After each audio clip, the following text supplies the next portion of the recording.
Eu tenho uma palavra de Deus para você. E a palavra está em Lucas capítulo 17. Lucas 17, de 30 a 35. Abre sua Bíblia. Eu estou lendo na versão ARA, Almeida Revista e Atualizada. Lucas capítulo 17, versículos 30 a 35. Olha a palavra de Deus para a sua vida. Lucas 17, 30 a 35. Assim será no dia em que o Filho do Homem se manifestar.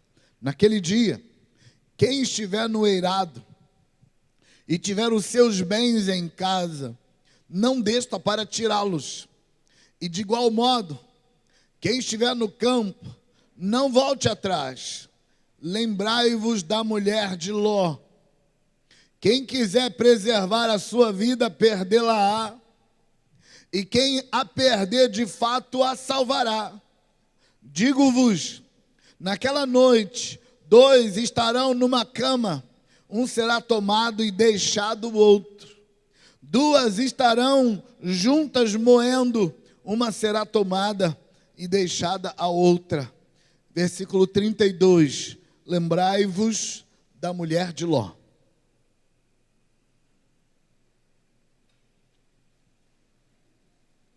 Essa expressão, lembrai-vos da mulher de Ló, está no centro da afirmação de Jesus. E ela, de alguma forma, resume o que Jesus quer dizer com o texto num todo. Mas para a gente entender o lembrai-vos da mulher de Ló, a gente precisa entender uma história que está registrada no livro de Gênesis, no capítulo 18 e 19.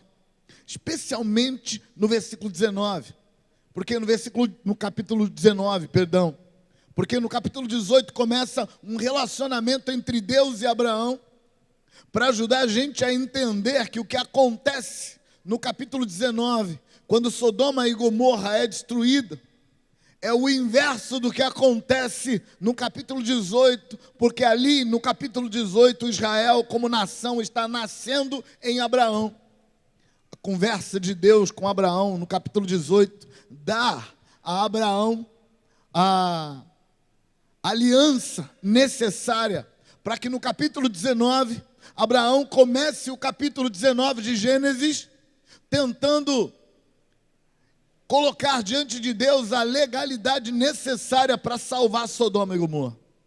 E Abraão, na sua intercessão por Sodoma e Gomorra, ele diz: Senhor, não permita que a cidade seja destruída. Porque em Sodoma, Senhor, deve ter justo lá. A esperança de Abraão era que seu sobrinho Ló, criado na sua casa, educado segundo os princípios de Yahvé, o seu Deus, a esperança de Abraão é que quando Ló foi para Sodoma e Gomorra, que ao estar lá em Sodoma e Gomorra, a luz de Ló tivesse brilhado, o sal de Ló tivesse salgado, e Sodoma não tivesse tão perdida assim. Então, na esperança de Abraão, ele imaginou, deve ter gente de Deus naquela cidade. E o clamor dele ao Senhor é: Senhor, não deixa que a cidade seja destruída não.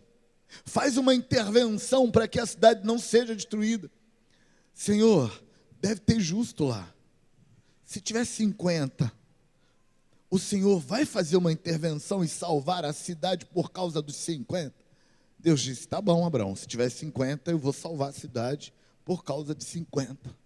Abraão pensou um pouco, ele disse: vai que não tem 50. Ló não é um evangelista, ele nem prega o evangelho, nada, mal vive como um crente, sei lá, não deve ter ganhado muita gente para Jesus lá. Senhor, e se tiver só 40? O Senhor vai fazer intervenção e salvar a cidade se tiver 40? Deus disse: tá bom, Abraão, se tiver 40 eu salvo a cidade. Senhor, e se tiver 30? Eu salvo a cidade, se tiver 30. E 20? Eu salvo a cidade, se tiver 20. Senhor, eu vou pedir só mais uma vez a última, não vou falar mais nada depois disso. Se tiver 10, o Senhor salva a cidade? Salva a cidade se tiver 10. Bom, você conhece a história, a cidade foi destruída, então não tinha 10. Porque Abraão parou nos 10. Eu, se tivesse no lugar de Abraão, eu ia descer até chegar em 1, porque vai que, né? Eu ia descer. Mas tem uma tradição judaica que diz que Abraão não parou no número 10 por acaso. Tem uma tradição judaica. E claro, gente, essa tradição judaica não está na Bíblia. É uma tradição. Vem de pai para filho, ensinado pelos rabinos aos seus discípulos há milênios. Então é uma tradição. Tradição é isso, que passa de pai para filho e ninguém sabe qual a origem da informação realmente. Não tem um registro oficial dessa informação que eu vou te dar agora. É uma tradição judaica. Tem uma tradição que diz que a razão por que Abraão parou no número 10 é porque, para a cultura dos judeus, 10 é o número mínimo para se estabelecer esse mover de unidade que nós acreditamos no Novo Testamento. No Novo Testamento, quando Jesus vai falar do poder da unidade, de crente orando junto, Jesus reduziu isso para 5. Quando Jesus falou, quando 2 ou 3 estiverem reunidos no meu nome, eu estarei ali no meio dele. Mas para a cultura judaica, esse número mínimo de gente para estabelecer uma comunidade em busca de Deus era o número 10. E na cultura dos judeus, para se estabelecer uma congregação em oração, para estabelecer um ritual de invocação congregacional, precisa de pelo menos 10 pessoas. Menos de 10 não estabelece uma congregação, seria oração individual. Eu abro um parêntese para te dizer que para o mundo espiritual tem uma diferença enorme de orar sozinho e orar em comunidade. É por isso que a gente vem para a igreja orar. É por isso que a gente estabelece um canal para que a pessoa que não pode vir para a igreja, ela ore junto através do canal. É online, mas a gente está junto. Porque uma coisa é sua oração sozinho. Eu sei, gente, que isso anda na contramão das baboseiras discutidas na internet hoje. Gente que não conhece a palavra de Deus, só colocando a sua opinião. Eu acho que isso, eu acho que aquilo, eu acho que aquilo outro. Mas é bíblica a ideia de que tem um poder a mais quando você ora junto com a sua comunidade, quando você cultua junto com a sua comunidade. E sim, você pode cultuar sozinho, você pode orar no secreto. A oração no secreto é importante, mas a oração do secreto, ela não resolve a legalidade dada quando a igreja ora em unidade, quando a igreja cultua em unidade. Isso é importante. Abraão estava no capítulo 19 clamando por uma unidade que talvez estivesse lá na cidade de Sodoma e Gomorra, mas não tinha. A cidade foi destruída.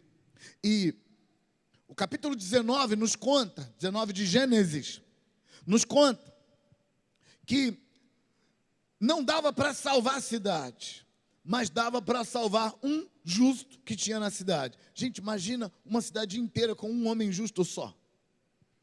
Que coisa terrível. Deus não ia salvar a cidade, mas ia salvar o único justo que tinha lá. 2 anjos foram para a cidade para salvar esse único homem justo. E esses 2 se hospedaram na casa desse homem. Eu vou deixar os detalhes de fora, até porque tem crianças na sala. Os 2 anjos entram na casa de Ló, conversam com ele, preparam tudo. Ló, vamos embora. E os 2 anjos demonstram diante de Ló e de sua família, de sua esposa, suas 2 filhas, demonstram uma pressa. Vambora, vambora, vambora. A cidade vai ser destruída. Daqui a pouco o inferno vai abrir sobre a cidade. E foi literalmente o inferno abrindo sobre a cidade. O que cai sobre a cidade de Sodoma e Gomorra está contaminando aquela região há milênios. Cidade onde era Sodoma e Gomorra naqueles tempos antigos, hoje é a região da Palestina chamada de Mar Morto. É a região do planeta Terra mais funda, 400 metros abaixo do nível do mar. Foi afetado por esse cataclismo que acontece ali. E a região é uma região completamente morta. Por isso, o mar é chamado de Mar Morto. Porque naquele mar morto não dá nada de vida. Nem vida animal, nem vida vegetal. Porque caiu alguma coisa que contaminou a região. Já fazem décadas que eles instalaram várias empresas ao redor do Mar Morto. Empresas que estão sugando a água e, de certa forma, purificando a água. Porque eles sugam a água, tiram os minerais que contém naquela água, minerais que possivelmente foram depositados ali, porque caiu fogo e enxofre sobre a cidade, aquela região inteira está contaminada. Não só a região do mar em si, mas as montanhas ao redor estão contaminadas com a química derramada sobre a cidade, que queimou tudo, destruiu tudo. Naquele momento em que os anjos estavam ali dizendo, corre, porque as portas do inferno vão abrir. Os portais do inferno vão se derramar sobre a cidade. Corre, foge, vamos embora. A pressa não conseguiu fazer Ló, sua esposa e suas duas filhas saírem muito rápido. Depois que eles finalmente saem, os anjos dizem, não dá para levar nada.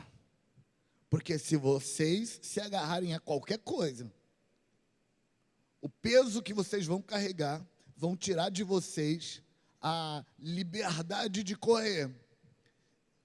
E o inferno vai abrir sobre essa cidade e vai pegar vocês aqui ainda. O território está contaminado.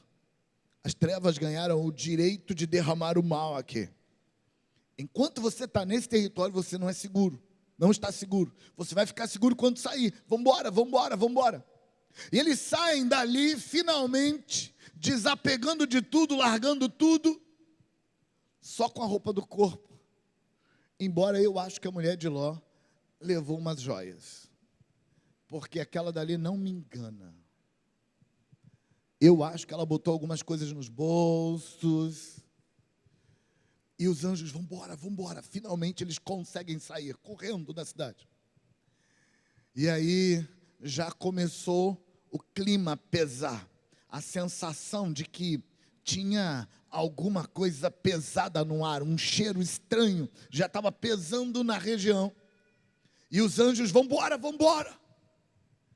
Daqui a pouco uns raios começam a acontecer. Um raio atrás de outro. Estava tudo muito estranho. Parece que a natureza estava contaminada, conspirando o mal. E eles vão fugindo. E quando o anjo percebeu que eles não estavam saindo direito, o anjo lançou a palavra: não olhem para trás. Mas como não olhar para trás? Sabe o que levou Ló, a sua esposa, suas filhas, para Sodoma? Ambição. Um dia, os pastores que trabalhavam com o rebanho de Abraão e os pastores que trabalhavam com o rebanho de Ló arrumaram uma encrenca, porque eles estavam comendo no mesmo pasto. E eles discutiram e começaram a brigar e trouxeram a demanda para Ló. E Ló levou a demanda para Abraão. E Abraão disse: Ló, eu não tenho problema com essas coisas não. Ló, a bênção não está na terra. A bênção está em mim. A bênção não está no negócio. A bênção está em mim. Então, eu não tenho problema com isso não. Ló, escolhe para onde você quer ir. Se você for para a direita, eu vou para a esquerda. Se você for para a esquerda, eu vou para a direita. Se for para o norte, eu vou para o sul. Para onde você for, eu vou para o lado contrário. Levo meus pastores, minhas ovelhas para outro lugar. Fica tranquilo, pode escolher. Adivinha o que Ló escolheu?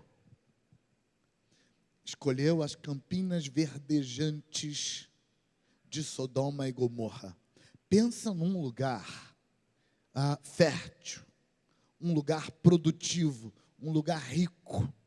Rico não apenas porque produzia, mas também porque tinha riquezas naturais para ser extraída do solo, para ser tirada da natureza. Porque atraía pessoas de muitos lugares para ir ali negociar.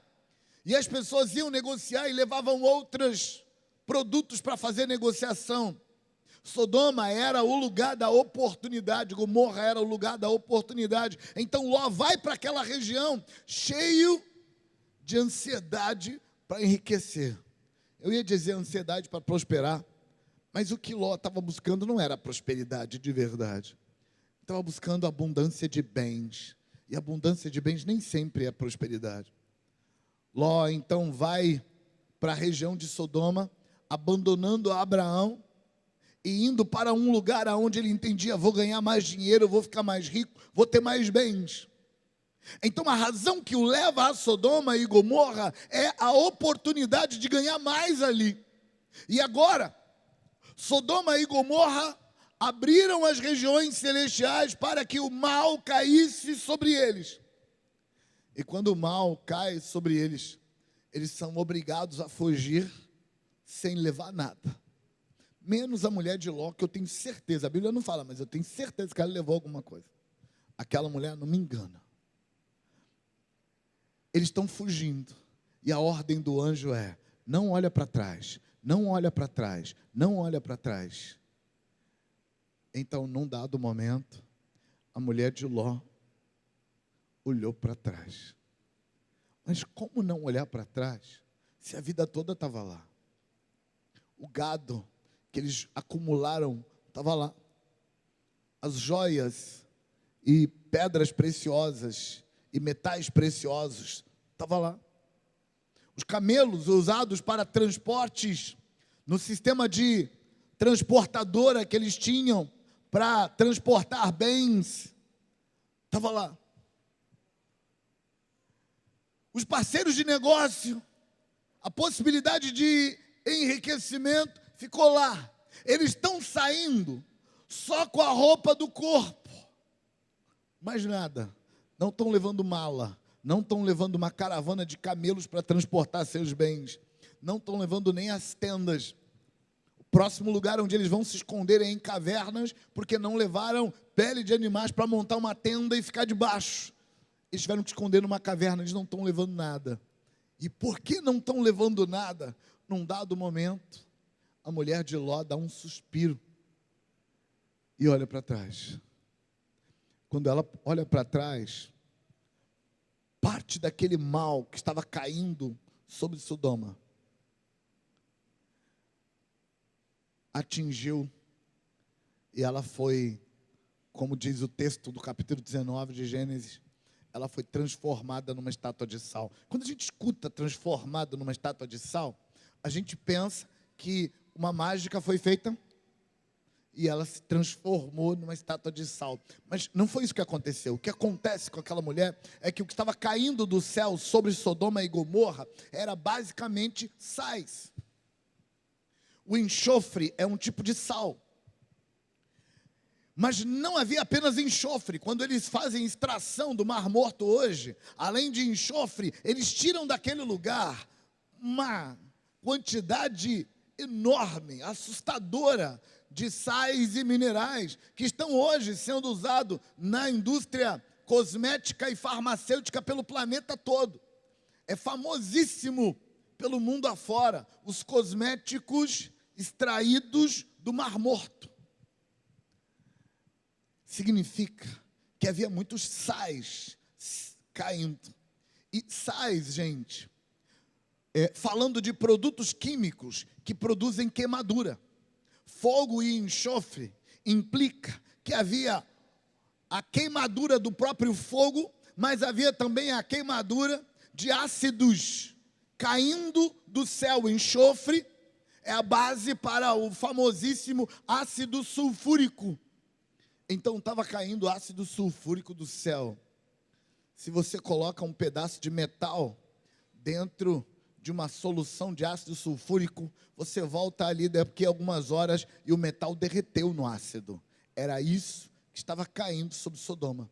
Portanto, quando o texto diz que a mulher se tornou uma estátua de sal, significa que ela foi atingida por alguma coisa, daquelas coisas químicas, e a química corroeu o corpo dela, mas não só corroeu, criou uma reação química e tornou ela um amontoado de alguma coisa estranha e nojenta. Mas ela ficou para trás. o marido e as filhas fugiram, porque ela olhou para trás. Quando Jesus diz essa frase, eu quero chamar sua atenção para o texto, porque ao dizer essa frase, Jesus a diz no meio de um contexto. Ele diz essa frase no versículo 32. Olha o que o 31, o 30 e o 31 diz: assim será no dia em que o Filho do Homem se manifestar. Naquele dia, quem tiver no eirado e tiver seus bens em casa, não desça para tirá-los. E de igual modo, quem estiver no campo, não volte atrás. Olha o versículo 33 a 35, que é logo depois do 32. Lembra que o 32 diz: lembrai-vos da mulher de Ló. O 30 e o 31 diz: naquele dia, quem tiver no eirado é o terraço. Quem tiver no terraço, vai embora de lá mesmo. Não entra na casa para pegar nada.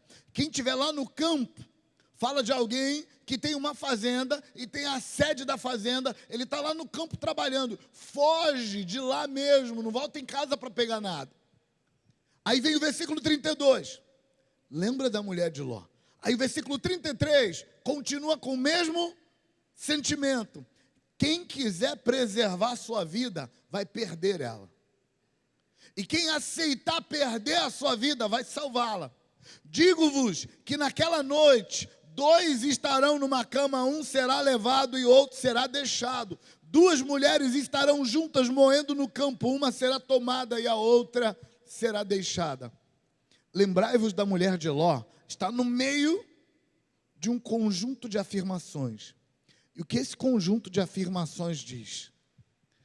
Esse conjunto de afirmações diz que a maior armadilha do inferno contra a sua vida está no apego aos bens materiais, aos bens relacionais, aos bens que você considera precioso.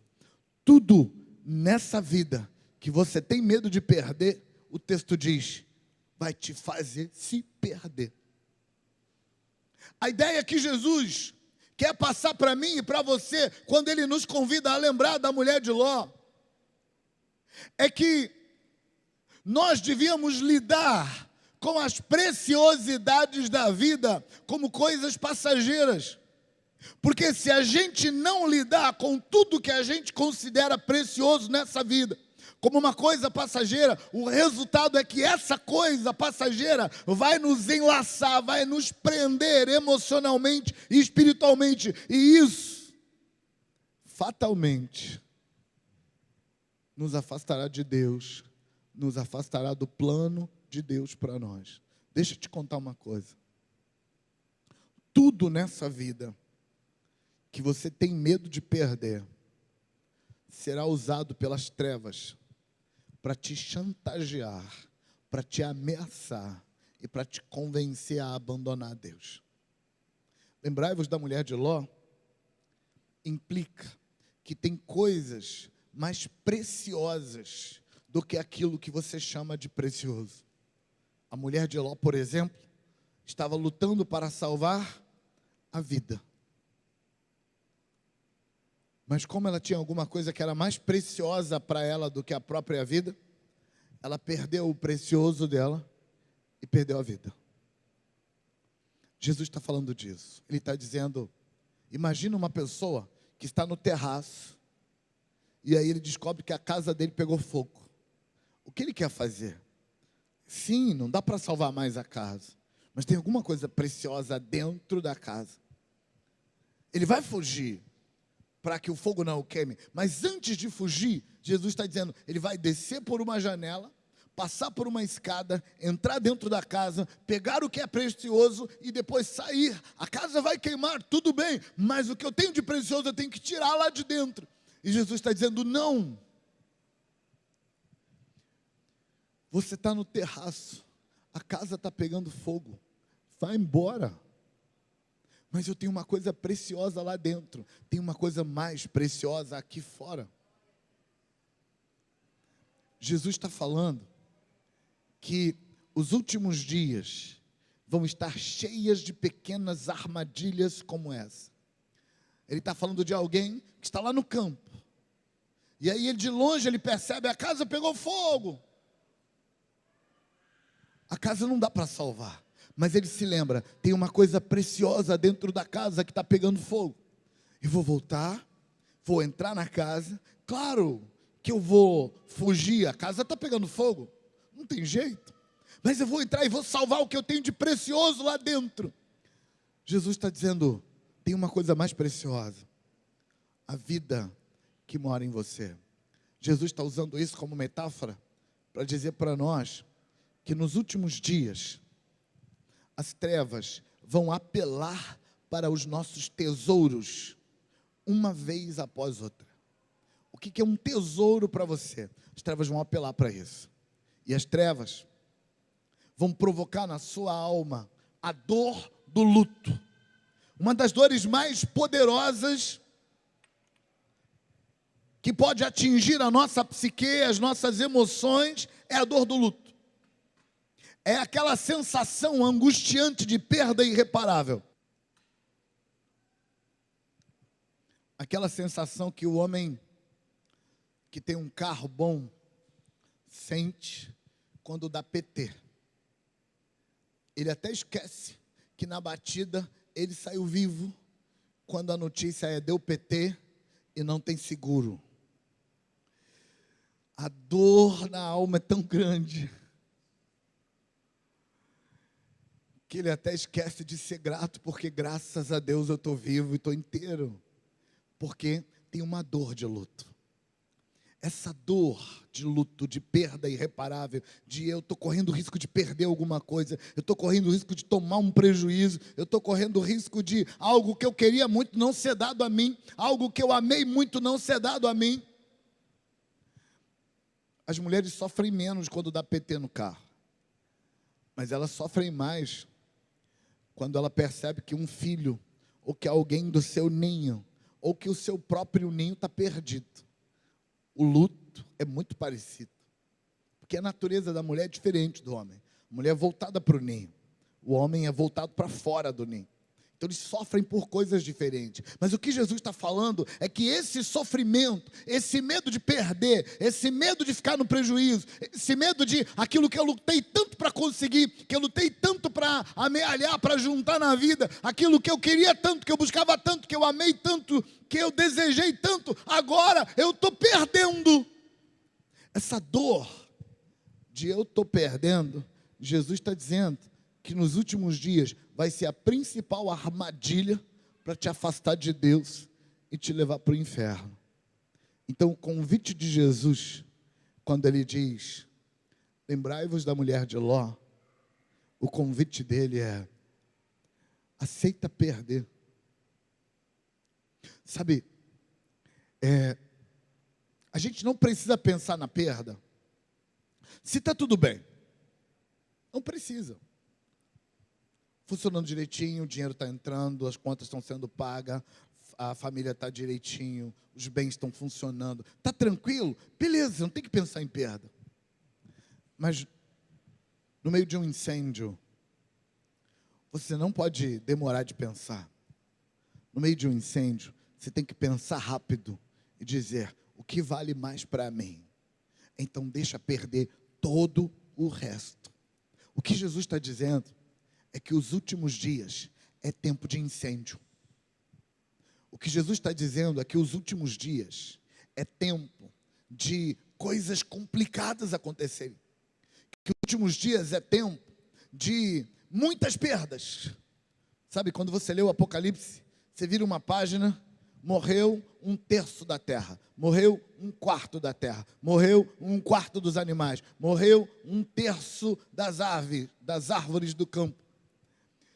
Porque os últimos dias é tempo de perda atrás de perda, atrás de perda, atrás de perda, e a gente está no meio do conjunto de perdas, e a gente não tem tempo para chorar o luto. A gente não tem tempo para brincar de boneca. A gente precisa dar uma de gente madura, levantar a cabeça, aceitar as perdas e entender que tem algo muito mais precioso que a gente não pode perder, que é o relacionamento com Deus, que é a vida que flui na gente. Deixa eu te contar uma coisa. Nesses últimos dias, quando eu falo desses últimos dias, eu estou falando, nós estamos vivendo os dias apocalípticos.